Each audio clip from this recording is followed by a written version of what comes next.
नमस्कार दर्शकों, आज के हमारे खास मेहमान हैं बलविंदर सिंह, आरटी एक्टिविस्ट में, लेकिन अब ज़्यादा दायित्व उन पर बढ़ गया है। वो जिला गुरुद्वारा प्रबंधक कमेटी के वाइस प्रेसिडेंट भी हैं। बलविंदर जी, स्वागत है आपका। Thank you Vinod ji. और जिम्मेदार आप पर पड़ी डेफिनेटली। और बड़ी बात यह है कि अमूमन ये देखा जाता था कि जिला गुरुद्वारा प्रबंधक कमेटी जो है, जो इश्यूज होते थे उनका मेमोरेंडम तो बनाती थी और चीफ गेस्ट बुलाते थे, चीफ मिनिस्टर हो, उपराज्यपाल हो, उनको सौंप दिया जाता था। लेकिन उसके बाद आउटकम्स क्या निकले, ना तो वो संगत को बताया जाता था ना कुछ। उम्मीद करते हैं, क्योंकि उम्मीद के साथ लोगों ने आपको वोट कास्ट किया है कि ऐसा प्रचलन दोबारा ना चले और थोड़ा प्रैक्टिकल किस्म का किया जाए। बिल्कुल क्या कहेंगे आप?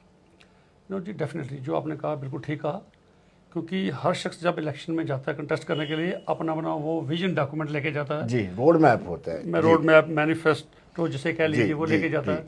उस मैनिफेस्टो में मैं ये चीज़ें मैंने की थी, क्योंकि इन चीज़ों को मैंने काफ़ी देर से फॉलो किया था।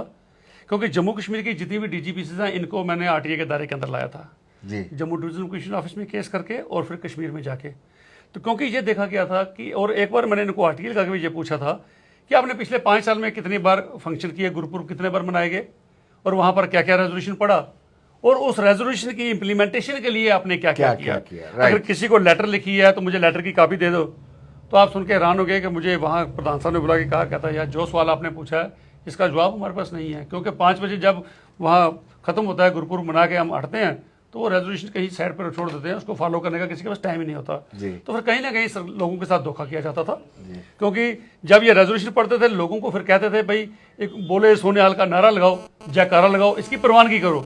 तो लोग बेचारे भी बोली वाली संगत कहते ठीक है जी, हमने जयकारा लगा दिया।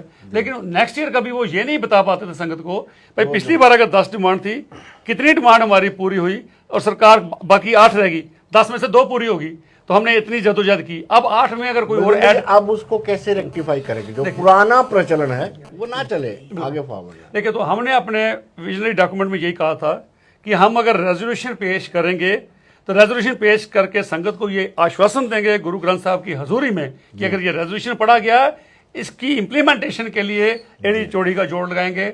सेक्टर में जाके जिस कंसर्न कमिश्नर के पास, जिस कंसर्न अफसर के पास, LG महोदय के पास जाना पड़ा, तो इसकी इम्प्लीमेंटेशन के उनके पास जाएंगे, इनको लॉजिकल कंक्लूजन तक पहुंचाने की पूरी कोशिश करेंगे। और नेक्स्ट ईयर संगत में ये बताएंगे कि ये बात हमने पिछले साल पढ़ी थी और हमने ये फॉलो किया, ताकि लोगों को लगे कि पिछली कमेटी में और इसमें फर्क क्या रहा।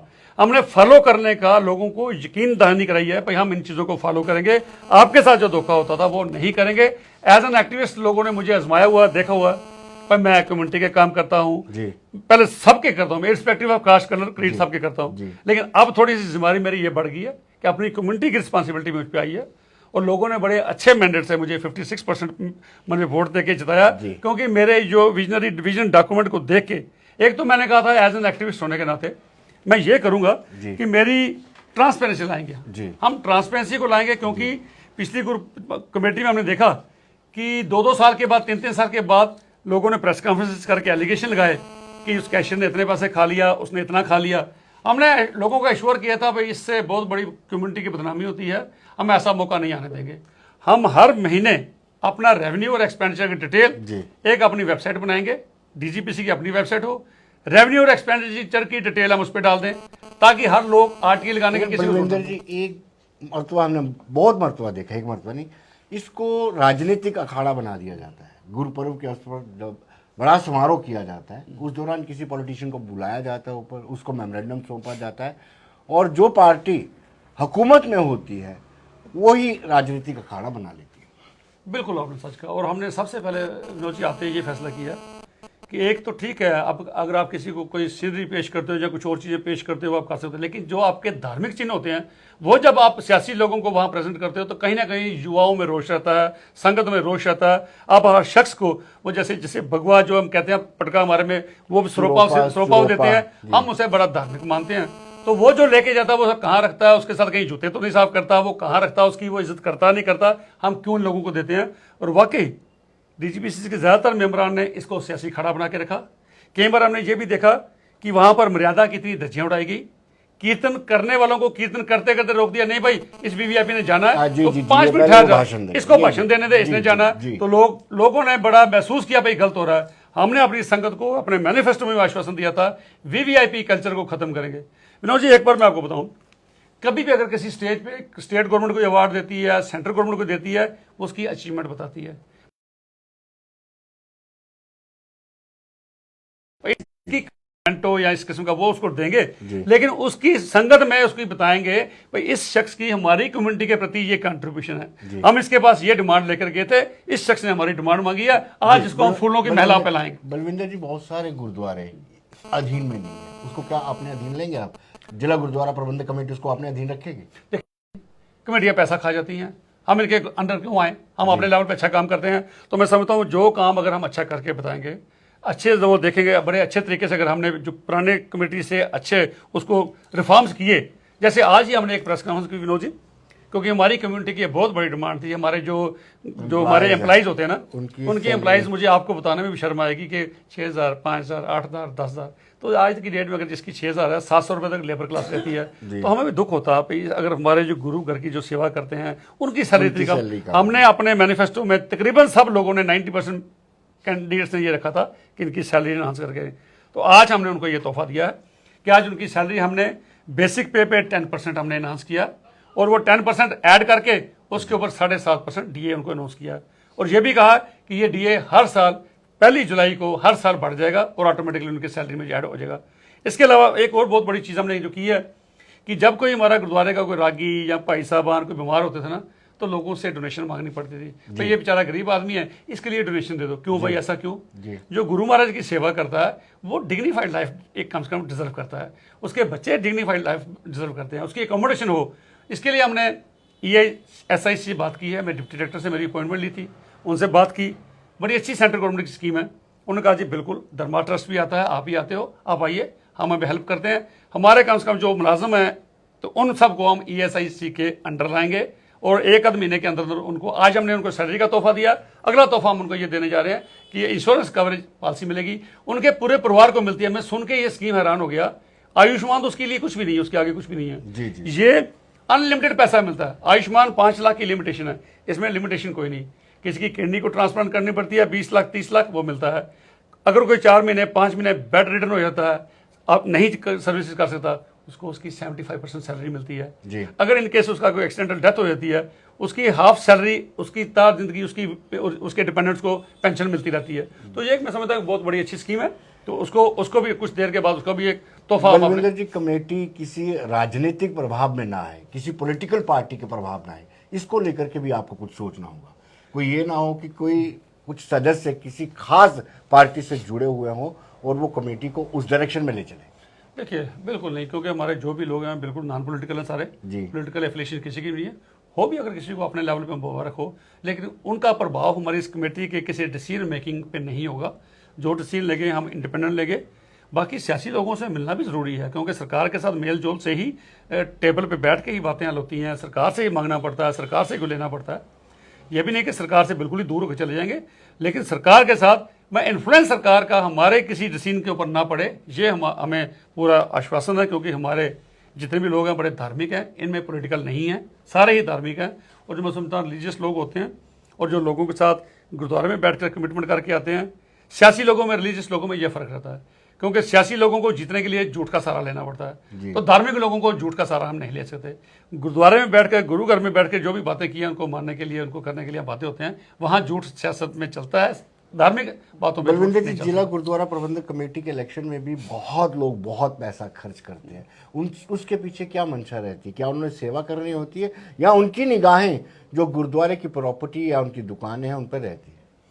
देखिए विनोद जी, 27 तारीख तक हम एक दूसरे के ऊपर कुछ ना कुछ टिक्का टिप्पणी करते रहे, तो हमने पीछे एक बहुत बड़ा प्रोग्राम था हमारा, उसमें हमने ये कह दिया ठीक है, लोगों ने एलिगेशन लगाए, एक दूसरे पे लगाए, अगर हम उनको खरीदने में लग जाएंगे तो शायद हम उलझ के रह जाएंगे। तो जो उन्होंने किया उनको मुबारक है। अगर इस धार्मिक लेवल पे भी आके जो घर से सेवा करने आए हैं, अगर उन्होंने कहीं मिसअप्रोप्रिएशन की है तो वो ऊपर वाला देखता है।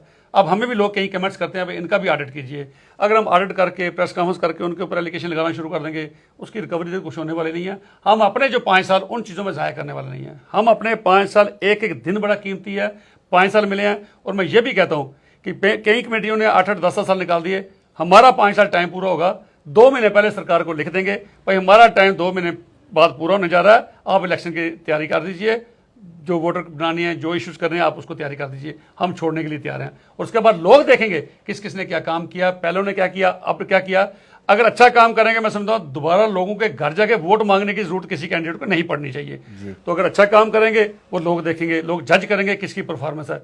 तो पिछलों के ऊपर मैं टिक्का टिप्पणी नहीं करूंगा, यही कहूंगा कि हमारे मेंबरों ने ये डिसाइड किया, हम क्या करते हैं पिछले छोड़ दीजिए, हमने क्या किया, हमारे ऊपर वो एलिगेशन न लगे जो पहले लगा था। इसलिए सबक सीखते हुए हमने कहा ट्रांसपेरेंसी, हर चीज़ की ट्रांसपेरेंसी हो।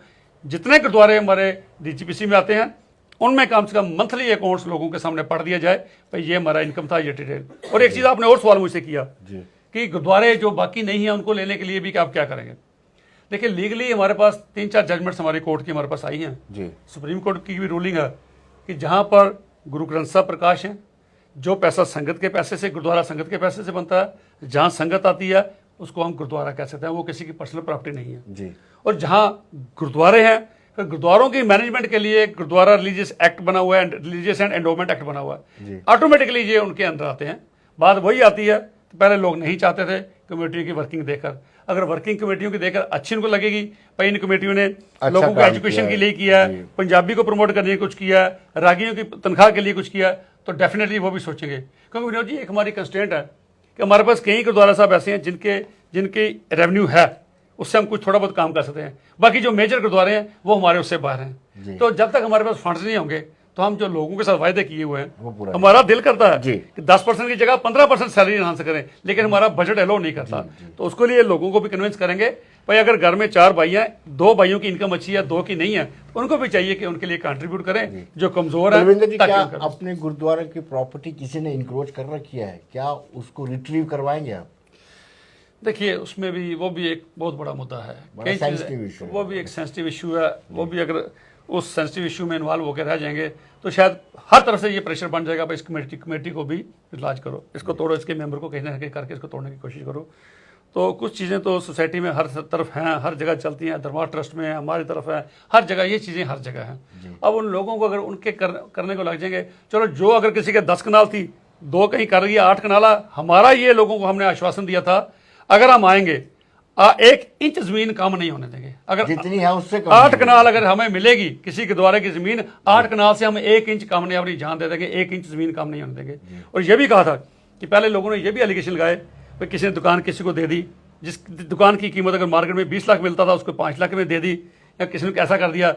हमने गुरु महाराज की हजूरी में बैठ के ये आश्वासन लोगों को दिया है, अगर कोई दुकान किसी को देनी पड़ेगी, कोई प्रॉपर्टी डिस्पोज ऑफ करनी पड़ेगी, उसकी बाकायदा टेंडरिंग की जाएगी, पेपरों में दिया जाएगा, टेंडरिंग करके लोगों को कमेटी पूरी को बुलाया जाएगा, बिड खोली जाएगी और ट्रांसपेरेंट तरीके से अगर किराए की दुकान देनी है किसी को, हम 2000-3000 में क्यों दुकान देंगे। अगर हमें ऑफर आती है भाई 25,000 रुपये दुकान का किराया मिलता है, हम 25,000 वाले को देंगे, अपने किसी भाई भतीजावाद की नीति को नहीं रखेंगे। कई बार जो चीज़ें पहले की गई ट्रांसपेरेंट तरीके से उसकी अलॉटमेंट होगी ताकि हमारा रेवेन्यू बढ़े।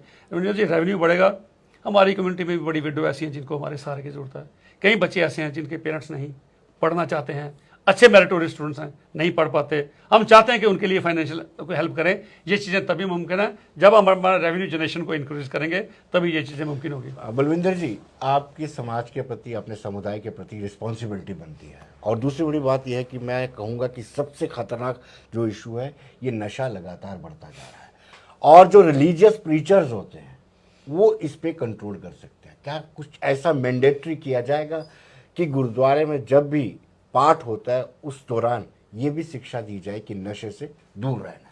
बिल्कुल, मैं समझता हूँ जो मुद्दा आपने उठाया, बिल्कुल। एक तो हमने इसको दूर करने के लिए ये कहा भाई हम स्पोर्ट्स के इवेंट ऑर्गेनाइज करें जी, बच्चों को स्पोर्ट्स की तरफ जोड़ें।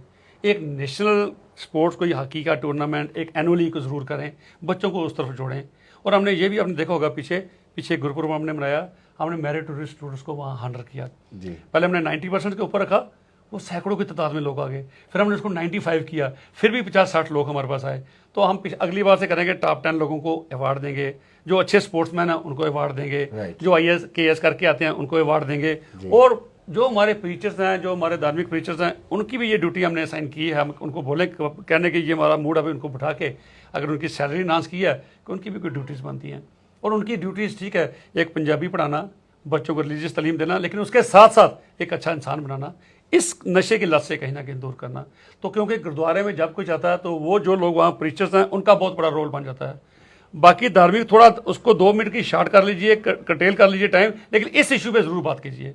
परिवार को सेंसिटाइज कीजिए पर नहीं, अगर बच्चे एक घर नहीं, फिर उसके साथ पूरा परिवार खत्म हो जाता है जिस घर में कोई ऐसा होता है। तो बाकी जिस एरिया में अगर कोई बच्चा मिलता है तो उसका फिर लिहाज मत कीजिए, भाई ये हमारा रिश्तेदार है, उसको आइडेंटिफाई कीजिए, उसको कीजिए, पुलिस को इन्फॉर्म कीजिए। एक बच्चे का अगर लिहाज करते रहोगे वो 10 को खराब करके जाएगा, 10 की जिंदगी खराब करके जाएगा। इस पर 0 टॉलरेंस की पॉलिसी होनी चाहिए, कोई कंप्रोमाइज नहीं होना चाहिए, मेरा रिश्तेदार है या कोई है इसके साथ नहीं होना चाहिए। क्योंकि हर कम्युनिटी में, आगे पंजाब में सुनते थे, अब तो जम्मू में भी नशा इस कदर बढ़ता गया। उन्होंने जी कई बार दुख होता है, ये कहता हूँ मैं सवेरे समझता हूँ कई बार बड़े बड़े पैट्रोनेज के बिना ये चीज़ें पॉसिबल नहीं है। मैं कई बार ये भी देख रहा हूँ जो जेल के अंदर लोग बैठे हुए हैं ना, बाहर उनके घर वाले करोड़ोंपति हो गए, घर बाहर बैठ के, ये भी कई एग्जाम्पल मैंने देखी है। तो वो कहाँ से आया? बाहर बैठ के मेहनत करके लोगों ने पैसा नहीं कमा सके, अंदर बैठ के लोगों ने अपने घर वालों को रईस कर दिया। आखिर कहीं ना कहीं कुछ ना कुछ स्कैम तो है। तो जो सीनियर अफसर हैं उनको भी सोचना पड़ेगा, अगर आज आग किसी के घर में लगी है, कल को उनके घर में भी इसकी सेक उनके घर भी आ सकता है। इस चीज को सीरियसली लेना चाहिए। किसी का घर दूर से जलते हुए देखना नहीं, आपके घर में वो आग आ सकती है, इसको कंट्रोल करने की जरूरत है। और मैं सब धार्मिक लोगों को, सिखों का ही नहीं, जितने भी कम्युनिटीज के लोग हैं, उनका बहुत बड़ा रोल होना चाहिए इस पे। भाई अपने कम से कम इन चीज़ों में जगह पे बैठ के इन चीज़ों का जरूर करें ताकि नशे पे रोक लगाई जा सके। बलविंदर जी बहुत बहुत शुक्रिया, भगवान आपको कामयाबी दे। Thank you. आप इस सफर में भी, जैसे आपने आरटीआई में कामयाबी पाई है, इसमें भी आप कामयाबी। डेफिनेटली मैं अपनी संगत को ये आश्वासन देता हूँ भाई, जो उन्होंने मुझ पर एक भरोसा जताया, तो जैसे सोशल लाइफ में और एक्टिविस्ट रह के मैंने वो लोगों के भरोसे को कायम रखा, बड़ी पिटीशन लगाई, इस पे भी मैं आश्वासन दिलाता हूँ कि जो वायदे मैं करके आया हूँ उन वायदों पे मैं अपनी बेस्ट देने की कोशिश करूँगा।